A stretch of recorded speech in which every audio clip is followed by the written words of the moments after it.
So first question is, can you just tell us a little bit about yourself? I'm a programmer, I'm a creative person, and I love investing in startups. I get to see people change the world.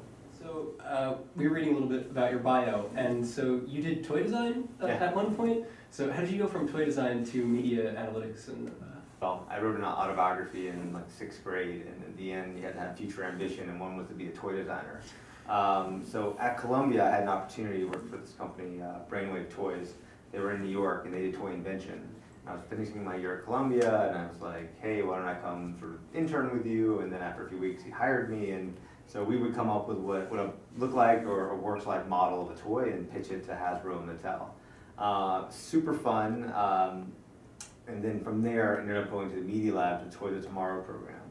And as I got closer and closer to the toy industry and the toy world, I realized that it's one in which it's very hard for them to produce really good toys because of the margin pressure. To actually, more inventive toys was Barbie, because Barbie was actually very expensive and cost effective, but they made margin and money by selling the accessories.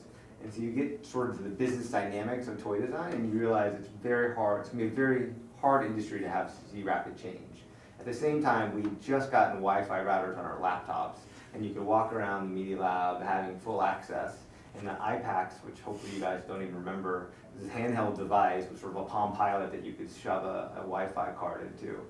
And it was clear that's going to change the world. And so the stuff we were doing at the Media Lab, we're having these huge ideas, and the toy industry, and it's just an industry not ready to accept them. So that's when I kind of leaped over into sort of technology, really went wireless for a while, and ended up working for Telecom Italia post that world. But yeah, it was hard, but it's funny. Every once in a while, I'll get a pitch for a toy company or a toy-related thing, and I'm like, I know something about this. Tell me about your experiences at Columbia. What pushed you into going into the industries that you chose? Do you have any influences there? Yeah. Well, New York. I mean, I think I never would have gotten a job at a toy invention shop had I not been in New York, and it was, typical New York story. My brother lived there. He met a guy at an event, told him his brother's at Columbia. The guy said, why don't you have him meet me? And it's that sort of microcosm where people are out and about talking and enabling sort of the right resources, the right people to meet the right other people for opportunities. So I'm a big fan of that. Columbia itself, I always joke, is it the college or the anti-college? Because you can go to Columbia and really spend your life there, or you can do that as a day job and spend the rest of your life doing New York. And I was a little bit more of the latter. So not that that's correct or right way, but I think what's interesting about Columbia is it kind of gives you those options. What do you look for in founders as an investor?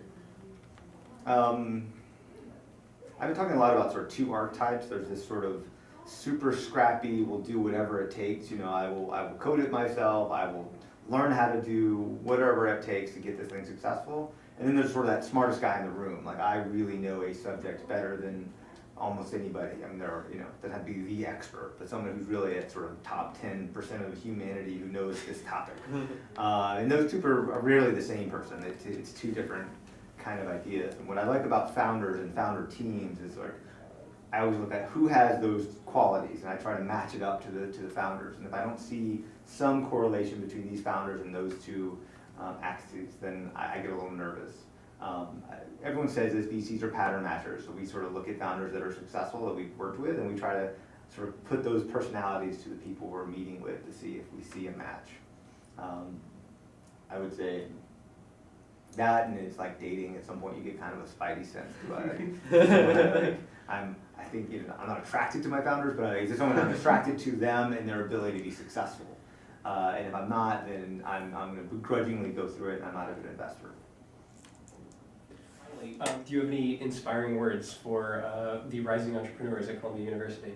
In my world, I'm constantly seeing people come up with ideas and really run with them.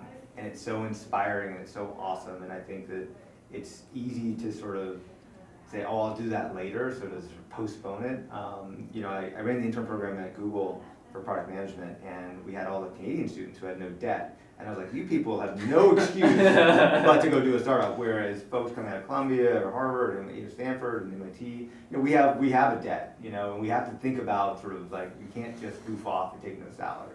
So you're in a situation and you have to figure out what's going to work for you, but my advice would be like, try to put yourself in a place where you can sort of take that leap, because you will never regret it. It'll be a chance to meet people, have an experience, and you'll just be very glad you took that step. Well, that's all of our questions. Cool. Yeah, fun.